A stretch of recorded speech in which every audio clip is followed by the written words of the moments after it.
Welcome students. आज का हमारा टॉपिक है गैमेटोजेनेसिस या युग्मक जनन, है ना। युग्मक यानी गैमेट। गैमेट कहाँ पर बनता है? मेल रिप्रोडक्टिव ऑर्गन और फीमेल रिप्रोडक्टिव ऑर्गन में। तो हम दोनों सिस्टम को अच्छे से पढ़ चुके हैं। मेल रिप्रोडक्टिव सिस्टम में किस तरह से जनन क्रिया में भाग लेने वाले अंग होते हैं वो पढ़ चुके हैं। फीमेल रिप्रोडक्टिव सिस्टम पढ़ चुके हैं। आज हम पढ़ेंगे कि दोनों अंगों में किस तरह से गैमेट्स का या युग्मकों का निर्माण होता है। तो युग्मकों का निर्माण कहाँ पर होता है? जनन अंगों में होता है। तो नर युग्मक का निर्माण कहलाता है नर युग्मक जनन, यानी कि मेल गैमेट का फॉर्मेशन कहलाता है। मेल गैमेट का फॉर्मेशन कहलाता है स्पर्मेटोजेनेसिस, है ना। स्पर्म का निर्माण क्या कहलाएगा? स्पर्मेटोजेनेसिस। और ओवम का निर्माण कहलाएगा oogenesis, यानी अंड जनन कहलाएगा। तो इसमें देखिए गैमेटोजेनेसिस, गैमेट माने युग्मक और जेनेसिस माने बनना, माने गैमेट का फॉर्मेशन या युग्मक का निर्माण जो है वो क्या कहलाता है? गैमेटोजेनेसिस कहलाता है। और गैमेटोजेनेसिस की प्रक्रिया कहाँ पर होती है? ये रिप्रोडक्टिव ऑर्गन्स में पाया जाता है। तो कहाँ पर होता है स्पर्मेटोजेनेसिस, यानी कि नर में स्पर्म का या शुक्राणु का निर्माण कहाँ पर होता है, और मादा में अंडाणु का निर्माण कहाँ पर होता है? तो अंडाणु इसमें कहाँ पर होता है? oogenesis की प्रक्रिया ओवरी में होती है। और स्पर्मेटोजेनेसिस की प्रक्रिया कहाँ पर? टेस्टिस के अंदर जो सेमिनिफेरस ट्यूबुल्स हैं या वृषण नलिकाएं हैं उसमें शुक्र जनन नलिकाओं के अंदर होता है ना। तो स्पर्म का फॉर्मेशन क्या कहलाएगा? शुक्राणु जनन या स्पर्मेटोजेनेसिस। और फीमेल में अंडे का निर्माण होने की प्रक्रिया क्या कहलाती है? oogenesis या ओवम फॉर्मेशन कहलाता है। oogenesis क्या कहलाएगा? Ovum formation. और स्पर्मेटोजेनेसिस क्या कहलाएगा? स्पर्म का फॉर्मेशन। स्पर्म का फॉर्मेशन मेल्स में 10 से 13 वर्ष की आयु में स्टार्ट होता है। स्पर्म का बनना कब शुरू होता है? 10 से 13 वर्ष या प्यूबर्टी की स्टेज में होता है। जबकि फीमेल में ओवम का या फॉलिकल्स का निर्माण जो है भ्रूणावस्था में ही प्रारंभ हो जाता है। एम्ब्रियोनिक स्टेज में ही प्रारंभ हो जाता है। लेकिन अंडे जो है वो फटकर बाहर निकलने की जो प्रक्रिया ओव्यूलेशन की प्रक्रिया है, वो मैच्योरेशन की प्रक्रिया और ओव्यूलेशन की प्रक्रिया जो है वो बाद में होता है। जन्म के बाद जब 12-13 वर्ष की अवस्था आ जाती है, प्यूबर्टी के एज में ओव्यूलेशन होता है। लेकिन फॉर्मेशन जो है उसका oogenesis की प्रक्रिया जो है वो स्टार्ट हो चुकी रहती है भ्रूणावस्था में। तो अभी हम क्या पढ़ेंगे? स्पर्मेटोजेनेसिस या स्पर्म के फॉर्मेशन की प्रक्रिया पढ़ेंगे। स्पर्म का फॉर्मेशन या स्पर्मेटोजेनेसिस को दो प्रावस्थाओं में बांट सकते हैं। एक तो हम पहला बांटेंगे कि स्पर्मेटिड का यानी शुक्राणु पूर्व का निर्माण, शुक्र जनन नलिकाओं की शुक्रजन कोशिकाओं से, यानी कि जर्मिनल एपिथेलियम कोशिकाओं से किसका निर्माण? स्पर्मेटिड का निर्माण या शुक्राणु पूर्व का निर्माण पहली प्रावस्था है। और शुक्राणु पूर्व जो गोल एक भारी कोशिका बनेगी, उस कोशिका का हल्के और पूंछ युक्त लंबी कोशिका में बदलना या शुक्राणु में बदलना क्या कहलाता है? जैसे इस तरह से ये क्या है? स्पर्मेटिड है या शुक्राणु पूर्व है, ये गोल है, इसमें ये अपेक्षाकृत भारी होता है। बाद में जब ये शुक्राणु में बदलता है या स्पर्म में बदलता है तो ये बदलने की क्रिया को मेटामॉर्फोसिस या इसको कायांतरण कहेंगे। तो कायांतरण किसका होगा? स्पर्मेटिड का या शुक्राणु पूर्व का कायांतरण या परिवर्तन किस में होगा? स्पर्म में होगा। तो कायांतरण के फलस्वरूप किसका निर्माण होगा? शुक्राणु या स्पर्म का निर्माण होगा। तो हम सबसे पहले स्पर्मेटोजेनेसिस में 2 स्टेज पढ़े, फॉर्मेशन ऑफ स्पर्मेटिड और मेटामॉर्फोसिस ऑफ स्पर्मेटिड। अब फॉर्मेशन ऑफ स्पर्मेटिड तक के निर्माण की प्रक्रिया को फिर से 3 अवस्थाओं में बांटा जा सकता है। सबसे पहला देखिए मल्टीप्लिकेशन या गुणन की अवस्था, दूसरी अवस्था है ग्रोथ फेज यानी कि वृद्धि अवस्था, और तीसरी अवस्था है मैच्योरेशन फेज अर्थात परिपक्वन अवस्था। तो 3 अवस्थाओं में या 3 फेजेस में बांट सकते हैं स्पर्मेटोजेनेसिस का फॉर्मेशन ऑफ स्पर्मेटिड को। ठीक है, तो एक एक करके हम देखते हैं। इसमें मल्टीप्लिकेशन की अवस्था में सबसे पहले देखिए जो जर्मिनल एपिथेलियम, इस तरह से जर्मिनल एपिथेलियम शुक्राणु जनन कोशिकाएं या सेमिनिफेरस ट्यूबुल्स का काट है, ये मान लीजिए देखते हैं। तो इसमें क्या है? इस तरह चारों तरफ से जर्मिनल एपिथेलियम की कोशिकाएं स्थित होती हैं। बाहर से किस लेयर में स्थित होती हैं? एपिथेलियम कोशिकाओं का लेयर होता है जो आगे की ओर क्या करते हैं? स्पर्मेटोगोनिया का निर्माण करते हैं, यानी कि प्रिमोर्डियल, है ना। इसका स्पर्म प्रिमोर्डियल का निर्माण करते हैं और ये जर्म प्रिमोर्डियल जो है वो स्पर्मेटोगोनिया का निर्माण करते हैं। तो इस पर एक है तो उसको स्पर्मेटोगोनियम कहेंगे, लेकिन इस तरह के बहुत सारे हैं तो वो क्या कहलाएंगे? स्पर्मेटोगोनिया कहलाएंगे। माने एक है तो उसको क्या कहेंगे, स्पर्मेटोगोनियम कहेंगे। तो अब एक स्पर्मेटोगोनियम को लेकर उसके विभाजन की विभिन्न अवस्थाओं को देखते हैं, किस तरह से एक स्पर्मेटोगोनियम जो है यहाँ पर बना है जर्मिनल एपिथेलियम से, वो स्पर्मेटोगोनियम किस तरह से विभाजित होकर अर्धसूत्री और समसूत्री विभाजन के द्वारा लास्ट में क्या निर्माण करता है, स्पर्मेटिड या शुक्राणु पूर्व का निर्माण करता है। तो ये किसमें निर्माण हो रहा है, स्पर्म का फॉर्मेशन कहाँ हो रहा है, ये शुक्र जनन नलिकाओं में या सेमिनिफेरस ट्यूबुल्स में। और सेमिनिफेरस ट्यूबुल्स कहाँ पर स्थित होते हैं, टेस्टिस के अंदर में, चारों तरफ टेस्टिस के अंदर में इस तरह से बहुत सारे सेमिनिफेरस ट्यूबुल्स होते हैं। और ये सेमिनिफेरस ट्यूबुल्स के अंदर में फिर शुक्राणुओं का निर्माण होता है, और उनमें भी किसके द्वारा, इन जर्मिनल एपिथेलियम की कोशिकाओं के द्वारा। तो जर्मिनल एपिथेलियम की जो कोशिका स्पर्मेटोगोनिया का निर्माण करती है उसको कहते हैं प्रिमॉर्डियल जर्मिनल सेल्स। तो ये प्रिमॉर्डियल जर्मिनल सेल से किसका निर्माण होगा, सबसे पहले स्पर्मेटोगोनियम का निर्माण होगा। और इस तरह से बहुत सारे स्पर्मेटोगोनियम क्या कहलाएंगे, स्पर्मेटोगोनिया। दोनों वर्ड में डिफरेंस है, यदि गोनियम कह रहे हैं तो केवल वन सेल के लिए कह रहे हैं, और गोनिया कह रहे हैं तो वो बहुत सारी इस तरह की कोशिकाओं के लिए कहा जा रहा है। तो स्पर्मेटोगोनियम के एक स्पर्मेटोगोनियम में विभाजन को लेकर हम देखते हैं कि सबसे पहले मल्टीप्लिकेशन फेज में इस तरह की स्पर्मेटोगोनियम सेल जो है वो कई कोशिकाओं में विभाजित होती हैं, किसके द्वारा, समसूत्री विभाजन के द्वारा। अब समसूत्री या माइटोसिस की क्रिया क्या होती है कि कोई एक कोशिका जो है वो दो समान कोशिकाओं में बढ़ती है और उसमें गुणसूत्रों की संख्या भी बराबर होती है, क्रोमोसोम्स का नंबर भी सेम होता है। एक क्रोमोसोम में स्पर्मेटोगोनियम में क्रोमोसोम्स की संख्या कितनी होगी, 46 होगी, अर्थात 2n होगा। डिप्लॉयड होगा ये स्पर्मेटोगोनियम, तो फिर से विभाजित होगा माइटोसिस के द्वारा। यहाँ पर कौन सी प्रक्रिया होगी, माइटोसिस।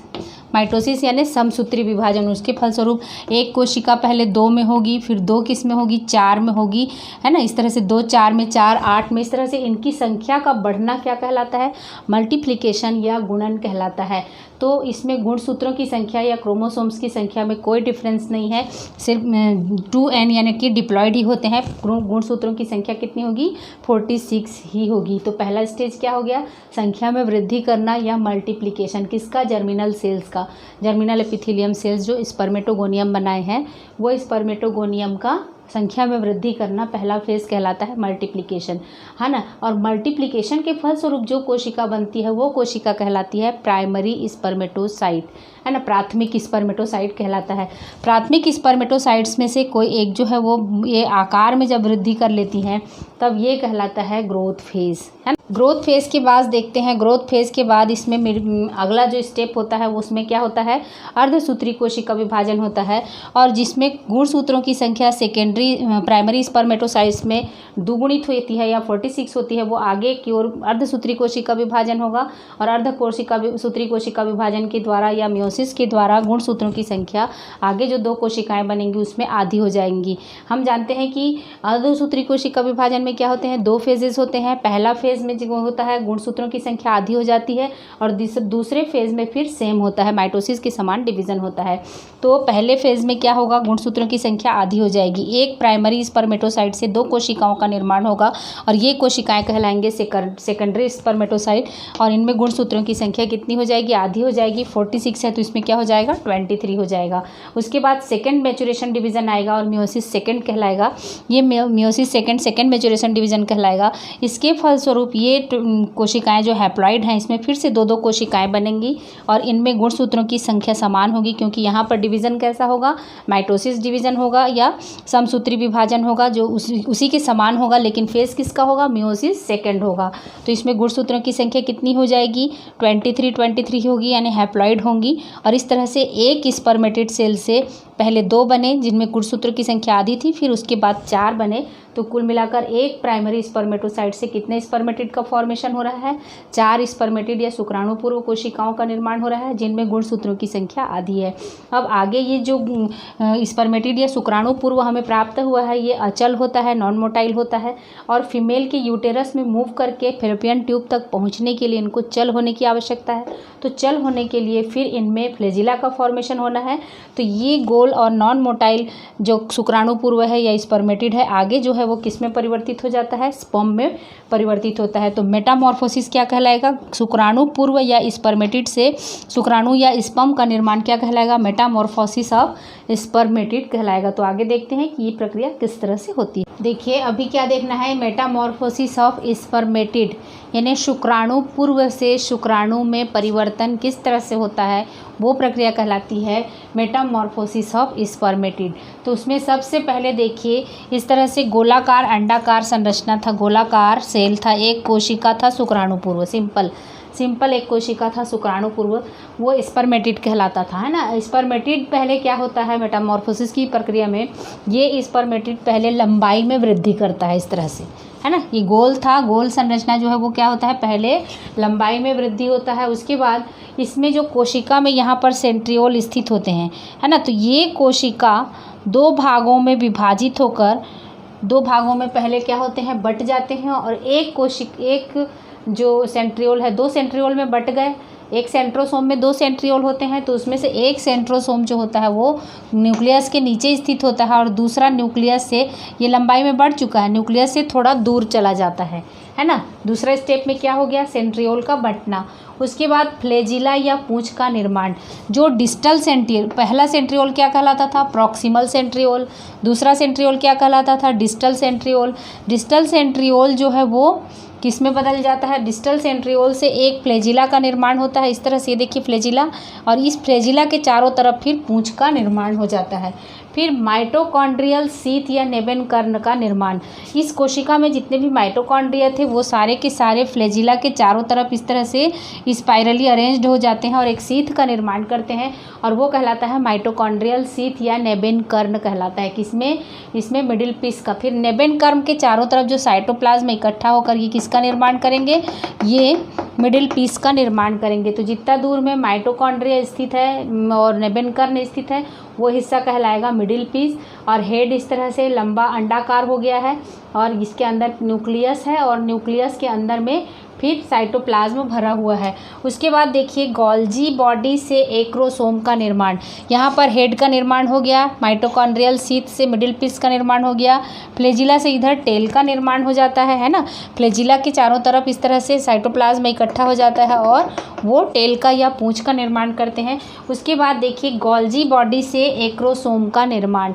यहाँ पर गोल्जी काय जो होती है कोशिका में वो आगे की ओर इकट्ठा होकर एक कैप नुमा संरचना बना देती है, और ये संरचना कहलाता है एक्रोसोम, है ना। एक्रोसोम में एक विशेष प्रकार का एंजाइम सिक्रीट होता है जो स्पर्म को ओवम के अंदर में इसकी कोशिका को छेद कर अंदर प्रवेश करने में मदद करता है एक्रोसोम, है ना। तो एक्रोसोम किसका मुख्य कार्य क्या हो गया, अंडाणु में प्रवेश में सहायक होना। और फ्लैजिला या टेल का पाया जाना क्या कार्य करता है, ताकि वो ओवम यूटेरस में जब पहुँचे स्पर्म तो ओविडक्ट तक पहुँचने के लिए या फिर सेमिनल वेसाइकल से जो निकला हुआ द्रव है उसमें तैरने में इसको मदद करता है स्पर्म, है ना। स्पर्म को मूव करने में या चलायमान बनाने के लिए इसमें फ्लैजिला का निर्माण होता है। यहाँ पर माइटोकॉन्ड्रिया की बहुत अधिक संख्या अरेंज होकर स्पाइरल शीथ का निर्माण करने का मुख्य कारण क्या है, ताकि ये मूव करने में जो एनर्जी लगता है उस एनर्जी को कहाँ से आता है, माइटोकॉन्ड्रिया से आता है। माइटोकॉन्ड्रिया क्या है, ऊर्जा घर है, उसमें एटीपी के रूप में ऊर्जा संचित होते हैं। तो बहुत अधिक माइटोकॉन्ड्रिया की संख्या होगी तो ये मूव करने के लिए उनको एनर्जी प्रदान करेंगे। तो इस तरह से एक गोल स्पर्मेटिड जो है वो भारी था। और अंत में एक प्रक्रिया होती है कि इसमें स्पर्म जो होते हैं वो डिहाइड्रेट होते हैं, है ना। स्पर्मेटिड से डिहाइड्रेट होते हैं, स्पर्म क्या हो जाते हैं, जल की मात्रा कम हो जाती है। ये भारी होता है ना, साइटोप्लाज्म में जल की मात्रा अधिक होती है तो ये और डिहाइड्रेट हो जाते हैं, यानी जल का बाहर निकल जाता है जल, और उसके कारण फिर ये पतले लंबे छोटे से लंबे और स्मॉल और हल्के हो जाते हैं ताकि आसानी से मूव करके ये यहाँ पर ओविडक्ट तक पहुँच सके। तो ये हो गया स्पर्म की संरचना। स्पर्म की संरचना में तीन मुख्य भाग कौन कौन से हो गए, हेड रीजन, मिडिल पीस और टेल रीजन। हेड रीजन में क्या पाया जा रहा है, चारों तरफ प्लाज्मा मेम्ब्रेन है, बीच में न्यूक्लियस स्थित है, न्यूक्लियस में साइटोप्लाज्म है, और ऊपर की ओर सिरे पर एक गोल्जी बॉडी से बना हुआ एक संरचना है जिसको कहते हैं एक्रोसोम। ठीक है, एक्रोसोम कैप नुमा संरचना एक्रोसोम है। उसके बाद मिडिल पीस आता है, इसमें न्यूक्लियस हेड में एक सेंट्रियोल स्थित है और मिडिल पीस में दूसरा सेंट्रियोल स्थित है। हेड में प्रॉक्सिमल सेंट्रियोल है, मिडिल पीस में क्या है, डिस्टल सेंट्रियोल स्थित है। डिस्टल सेंट्रियोल से एक फ्लैजिला का निर्माण होता है और फ्लैजिला के चारों तरफ फिर पूंछ का निर्माण हो जाता है। बीच का स्ट्रक्चर कहलाता है मिडिल पीस, जिसमें चारों तरफ से माइटोकॉन्ड्रिया जो है वो स्पाइरली अरेंज्ड होते हैं और एक सीथ का निर्माण करते हैं। उसको कहा जाता है नेबेन कर्ण या माइटोकॉन्ड्रियल सीथ। ये ऑब्जेक्टिव लाइक क्वेश्चन है। नेबेन कर्ण जो है वो क्या है, कहाँ पाया जाता है, ये पूछा जा सकता है, ठीक है। और एक उसके बाद टेल रीजन है। टेल रीजन में फ्लैजिला के चारों तरफ फिर साइटोप्लाज्म और प्लाज्मा मेम्ब्रेन इकट्ठे होकर क्या करते हैं, पूंछ का निर्माण कर देते हैं। तो ये हेड, मिडिल पीस और टेल, इसका स्ट्रक्चर पूछता है कई बार एग्ज़ाम में कि शुक्राणु का स्पष्ट नामांकित चित्र बनाइए। तो ये डायग्राम आप बना सकते हैं और इसको अच्छे से प्रैक्टिस कर लीजिए। उसके अलावा आपको इसमें जैसे नेबेन कर्ण क्या है, एक्रोसोम क्या है, किसकी रचना कहाँ से हुई, ये आदि क्वेश्चन शॉर्ट क्वेश्चन या 1 नंबर के क्वेश्चन में आ सकते हैं। और गैमेटोजेनेसिस क्या है, स्पर्मेटोजेनेसिस क्या है, 1-2 लाइन के क्वेश्चन में भी आ सकते हैं और 3-3 नंबर के क्वेश्चन में भी गैमेटोजेनेसिस या स्पर्मेटोजेनेसिस की पूरी प्रक्रिया समझाइए कहने से वो भी आपको पूरा बन जाएगा। तो अपन गैमेटोजेनेसिस में देख चुके 2, स्पर्मेटोजेनेसिस और oogenesis। स्पर्मेटोजेनेसिस में स्पर्म का फॉर्मेशन होता है और oogenesis में ओवम का फॉर्मेशन होता है। स्पर्मेटोजेनेसिस में 2 फेसेस पढ़े हम, क्या पढ़े, एक तो स्पर्मेटिड का फॉर्मेशन और दूसरा स्पर्मेटिड से स्पर्म का बनना। स्पर्मेटिड के फॉर्मेशन में 3 फेज पढ़े हम, मल्टीप्लिकेशन फेज, ग्रोथ फेज और मैचुरेशन फेज। उसके बाद हम स्पर्म के फॉर्मेशन में देख लिए स्पर्मेटिड से स्पर्म का फॉर्मेशन किस तरह से हुआ, लंबाई में वृद्धि हुई, एक्रोसोम का फॉर्मेशन हुआ, माइटोकॉन्ड्रियल सीथ का निर्माण, फ्लैजिला का निर्माण, सेंट्रोसोम का बटना। ये पूरे सीक्वेंस में यहाँ पर लिखा हुआ है, आप नोट्स तैयार कर सकते हैं इसमें। हम ये पढ़ चुके स्पर्मेटोजेनेसिस की प्रक्रिया। हम नेक्स्ट लेक्चर में पढ़ेंगे oogenesis की प्रक्रिया किस तरह से होती है।